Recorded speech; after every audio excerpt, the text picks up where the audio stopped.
So you are expecting an international delivery by one of the fastest delivery companies, DHL. So you track your parcel online via the tracking number, and then suddenly the status changes to exception and then returned to shipper. Since DHL is a very fast company, in this particular case, this happened during the same day, on November the 4th. You may try calling up or chat online with DHL about your parcel, and they might say that the reason why your parcel has been returned is that there are some errors with the recipient address. That means your address. Or the shipper's address. Or some documentation.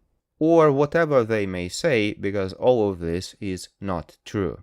There is no problem with your delivery address. Since in this particular case, the same parcel was sent again the next day on November 5th, which was a Friday, only to be returned back on Monday, which was November the 7th. The real problem is not the recipient address, it's the recipient name. The name matches a person on one of the sanctions lists. For example, in United States sanctions lists. I mean the full name. Your first name, your last name, and any of the middle names if you have any. In the past 20 to 30 years, so many common names from different nationalities, Arabic names, Asian names, Russian names, and many others have been added to those sanctions lists, and nowadays it is easier to find a name which is not sanctioned than enumerating those which are. And since the name is the only thing DHL has,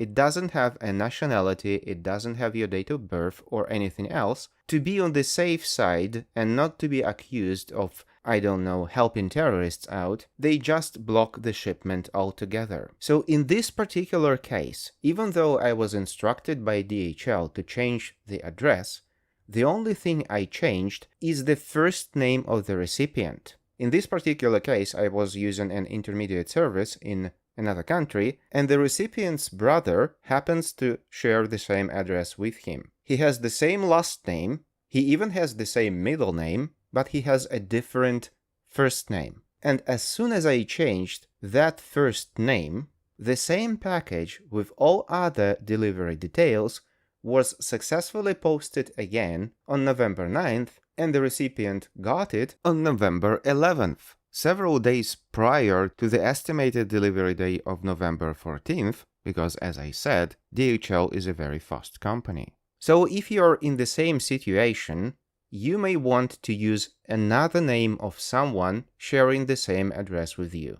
That may be a roommate, a family member, whoever who goes by the different name. Sometimes you may receive a message or a call from DHL asking you for your documents to prove them that you are not a terrorist. DHL even has a special team, denied parties, for the sole purpose of resolving such issues. But since DHL, as I said, is a very fast company, very often you have to act fast, but they are much faster to return the shipment back to the sender. So the best way in this situation is to ask someone else with a different name to get the package instead of you. To be clear, that doesn't mean that you are on the sanctions list. That means someone with the same name as you is on those lists, and if there is a hit, even a partial match or a full match, the businesses have to deny any relationship with you.